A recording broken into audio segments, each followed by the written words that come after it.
Okay, so we're gonna stick with this wallpaper for now, and we're gonna go over basically the what we just did in the previous videos in a more theoretical way, or maybe theoretical is the wrong word, but we're certainly gonna go over it and talk about it in a more abstract way and the concepts and whatnot. We'll probably bring up Cheat Engine in the game and just to sort of bring some of the points home, but I want to just make sure that everyone is comfortable, or that we are comfortable with what we just talked about or what we just did. So let's bring this up.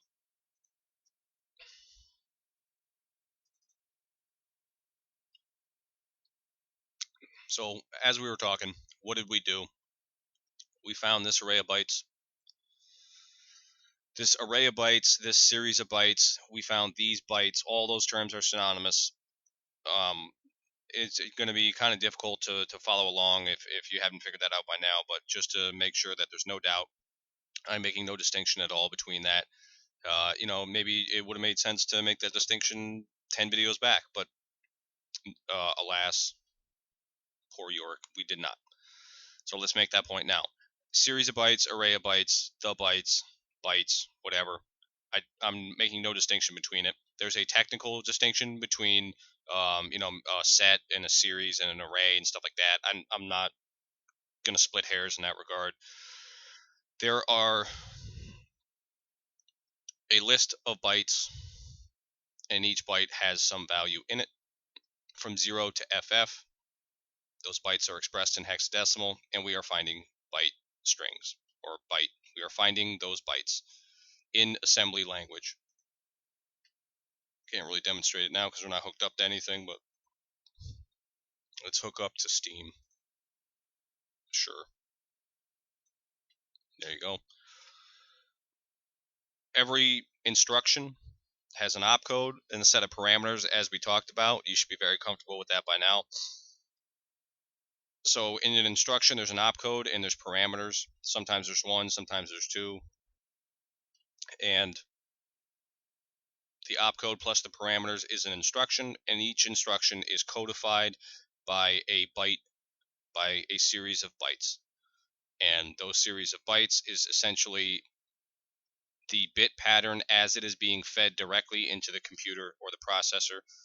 And because it's a bit pattern, you can extrapolate a byte pattern from it, and we can use AOB scan to search for a byte pattern. And so really what you're doing is you're saying search for this set of assembly instructions without actually having to type out those assembly instructions, because you're searching for the bytes that make up a set or a series or a list of instructions. So that's sort of the rehash that we're going to do there. Every instruction has a memory location. In this case, it is some value here. We can maybe clean this up a little bit. Let's do that. So you can see 013F8091 is this instruction, 013F8096 is this instruction, 013F809B is this instruction. Let's talk a little bit about the instruction sizes. We've already talked about it to some extent, but we're going to talk about it more. This instruction, every hexadecimal digit represents, or hex digit, whatever you want to say, every hexadecimal digit represents 4 bits. So 2 hexadecimal digits is 8 bits, and we know that 8 bits is a byte. So 2 hex digits is 1 byte. It's pretty convenient. I did that concept no justice in the hexadecimal video I did, but let's not talk about that. We're going to sweep that under the rug. So how many bytes is in this instruction? We have 2, 4, 6, 8, 10. 10 divided by 2 is 5. So this is a 5-byte instruction. Let's add 5 onto this address. What do you get? You get 6, or 013F8096.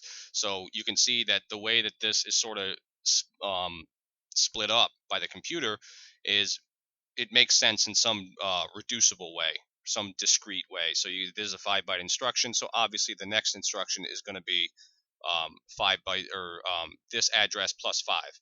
And then so you get there. How many bytes is this? This is 5 as well. 2, 4, 6, 8, 10 divided by 2 is 5.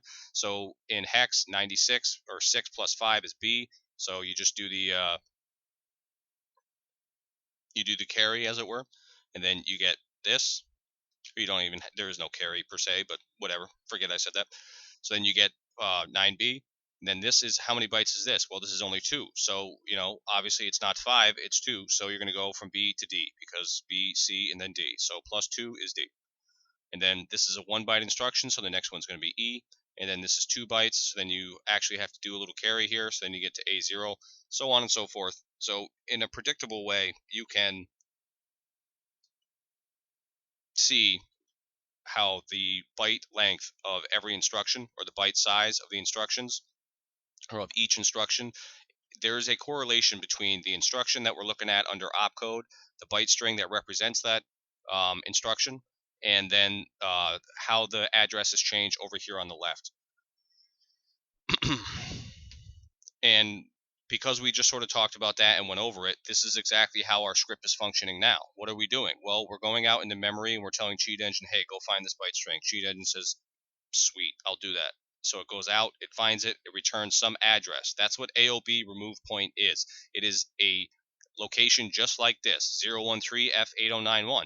Well, as we just talked about, we can just add 5 onto this address and we get 96. And in a very predictable, it's absolutely obvious why that is.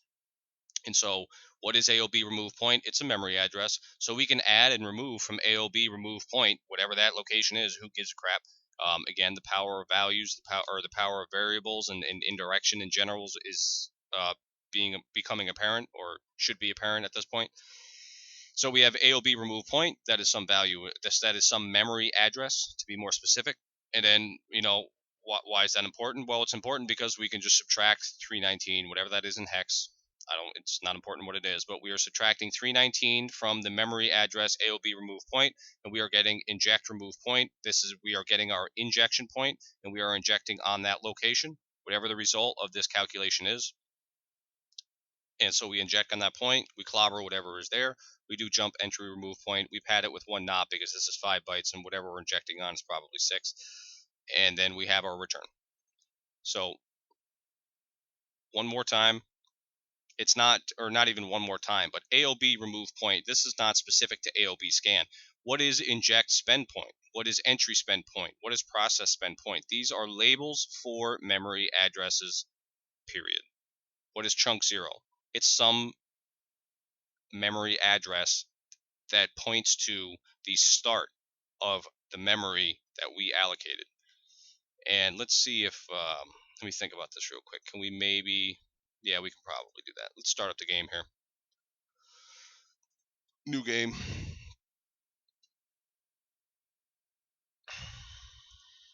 It doesn't matter. Well, plus, minus, manage code. Got to be careful. It's connected to the right process. Yep. All right, so let's enable script. So we get plus, we get 100, we hit minus, we should get 15. We do. I feel pretty good about that. So let's disable the script. So how can we do this? We're going to search for 15. We're going to hit plus. We're going to search for 9. I want to dig out this address. Find out what writes to it. Yep. Click minus 15. Let's go here. So, as we were just talking about, labels, not just AOB scan, but any label, inject spend point is what we're going to focus on specifically. It is really just a memory address, and inject spend point is some name that you refer to that address as without actually having to type in that address. And again, that gives you all kinds of crazy power because of indirection and abstraction and things like that. So what are we going to do? We're going to enable the script. And what's going to happen? You're going to see that over here, it'll say inject spend point, and it'll jump to some arbitrary location in memory. Okay, so it's not showing it. It's probably because we did that. There you go. So we bring this back. We get inject remove point. What is inject remove point? It is the injection point as returned by AOB remove point, because we are assigning inject spend point, or I'm sorry, inject remove point to whatever AOB remove point returns, and then we're subtracting 319 from that in hex, and we get this memory address right here.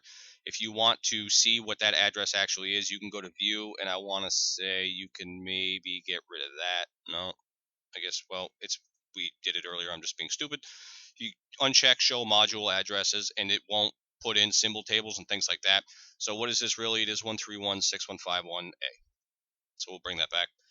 So what is OC 070005? That is entry remove point. So why doesn't it call it entry remove point? I don't know. Maybe we can go to view and maybe user defined symbols. No, no, we don't have to, but yes, that's what we're going to do. We're going to go to view, and then we're going to go to show user defined symbols. You can see that Cheat Engine is saying, all right, so I have 3 symbols that I'm aware of as defined by the user. What do you have? You have inject decrease point, inject spend point, and inject remove point. Why is decrease point in there? Is there some messed up thing? I don't know why that's in there. That should not be in there. We got rid of that ages ago. That might just be a holdover. Maybe we just had some messed up thing. We weren't unregistering the symbol. Let's get rid of that. Really? Can we do a find? Yeah, let's do decrease point. I don't know if it's case sensitive or not, but we'll do that. Nothing. All right, so I'm not entirely sure why that was in there, but you can see that aside, Cheat Engine is saying, I know inject spend point, which is some value in memory, which, this name is actually this memory address. And then you have inject remove point as indicated by right here. And what is inject remove point? It's a memory address as indicated by 131.6151A. And again, we can get rid of module addresses, and you can see it is in fact 131.6151A as indicated by right there. So let's bring that back. So is there any way that we can show what entry remove point really is? Because that's what we're jumping to. We are putting forth the idea of, oh well, entry remove point is 070 or 0C070005. There is.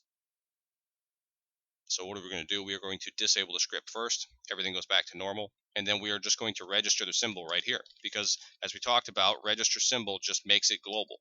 It says we already have a label, it's declared, and everything is good to go as far as our script goes. But when you register a symbol, it says, I want to make this symbol visible from anywhere, period.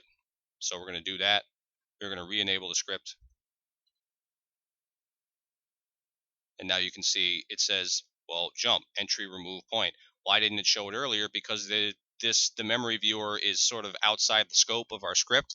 But now that we've registered the symbol, Cheat Engine says, oh well, yeah, that address is entry remove point. So let's go to view, go to show. We'll uncheck show module addresses. So now we get rid of that, and maybe if we get rid of show symbols, there you go. So what is happening here is you can see that as we check and uncheck stuff up here in view, it is sort of mapping these and unmapping these to the symbol table that Cheat Engine knows about. 07 or 0C070005. What is that really? In our script, that is entry remove point. It's really just a memory address, but again, we can refer to it by a name because it gives us power. And Cheat Engine over here is sort of inserting it and saying, yo, even though you have this unchecked in the view, I'm just letting you know that this is really entry remove point as far as I see it. I don't know if it's actually saying yo, but it sounds funny. So inject remove point, entry remove point, and just if you wanted to be even more sort of ridiculous about it, you come out here and you can go to add address manually and just do something like entry remove point. It immediately populates, and we'll just say, can we do that? Yeah, we can probably do that. And we will say show as hexadecimal. No, we're doing something wrong.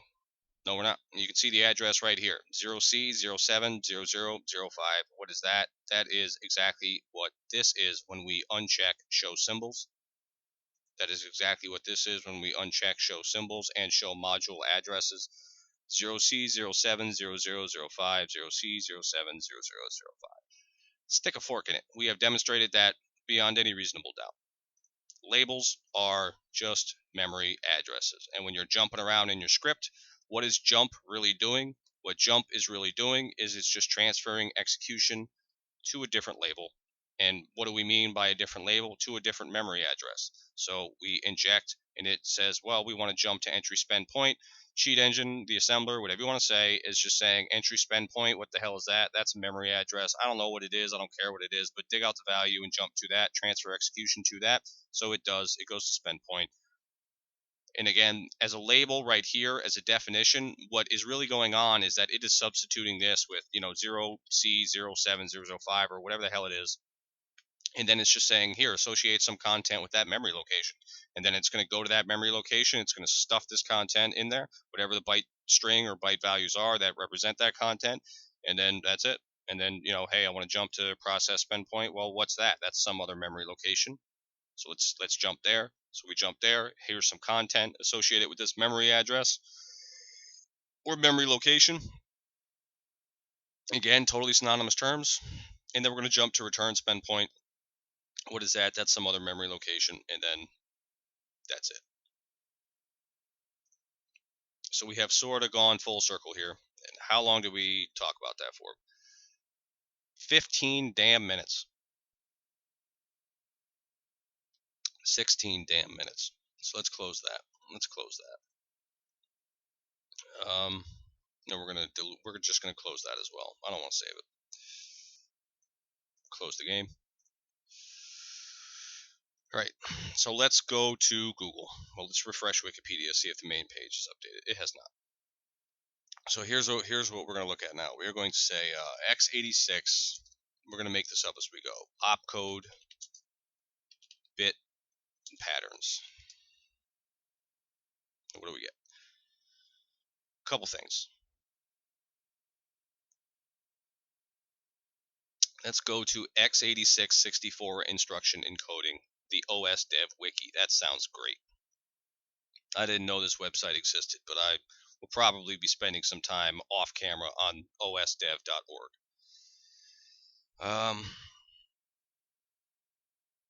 An x86 64 instruction may be at most 15 bytes in length. That is a long ass instruction.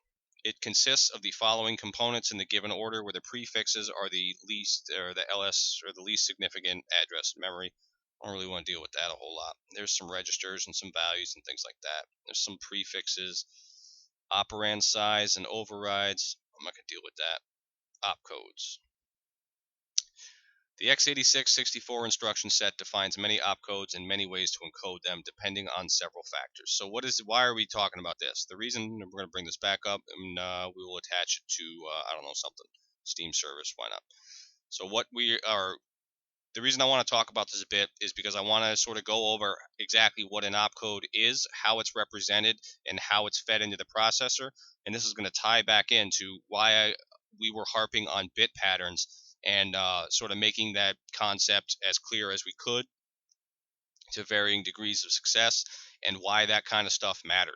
How am I, like, in my own personal head, how do I think about this stuff? Well, I see an opcode call and I see a set of parameters, and the only thing that I'm thinking in my head is this is some arbitrary bit pattern, which, when you lay the 8-bit grouping or the byte grouping on top of it, produces this byte string at this memory address, and the processor is literally just reading bits. It is literally reading 1 and 0s as a pattern.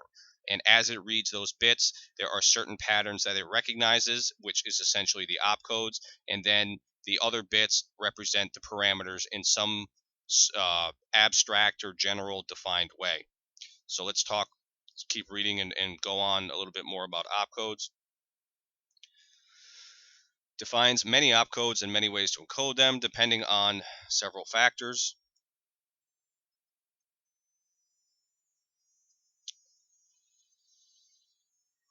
The layout is as follows.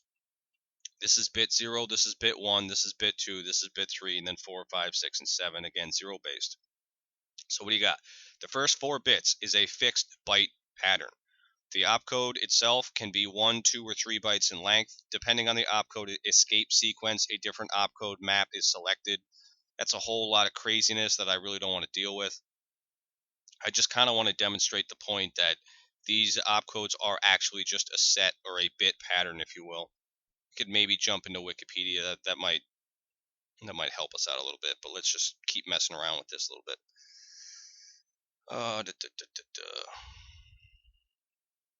Addressing, SIB bytes, addressing, displacement, immediate, require an immediate value, determine the length of the immediate value. I don't know. Let's try this one. It is the first hit after all. The CPU in a digital computer only responds to a series of ones and zeros read from memory. That is exactly what we just said. And see, I'm not crazy.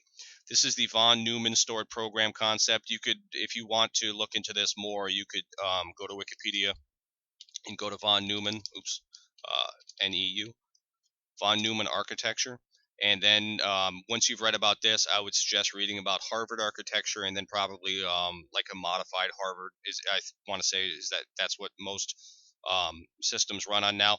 And I will be forthright or forthcoming rather, and say that when you start getting into the von Neumann architecture and the Harvard architecture and how these things function on and the ALUs and control units and how it reads memory and stores instructions and stuff like that, this is well outside my wheelhouse. I do not deal with this stuff at all, really. Like, I know about it because I took some courses on it, and also because it's interesting to me. So I've read the Wikipedia articles just on my own time years ago, but I am not.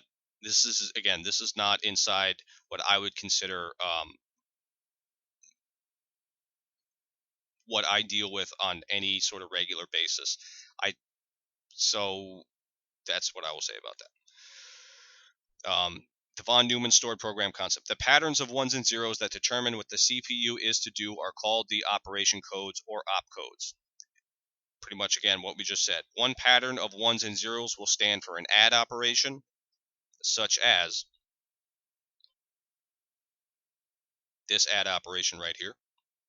So what is the opcode add? Well, it's some series of bits. And when the processor reads those series of bits, it says, "Oh, I'm going to add stuff." And then it does. Uh, Other patterns will cause the digital circuitry to select and perform other operations, such as subtract, increment, shift, or move, one might say. These opcodes and their operands are called instructions, and the full set of all instructions is referred to as the instruction set of the computer.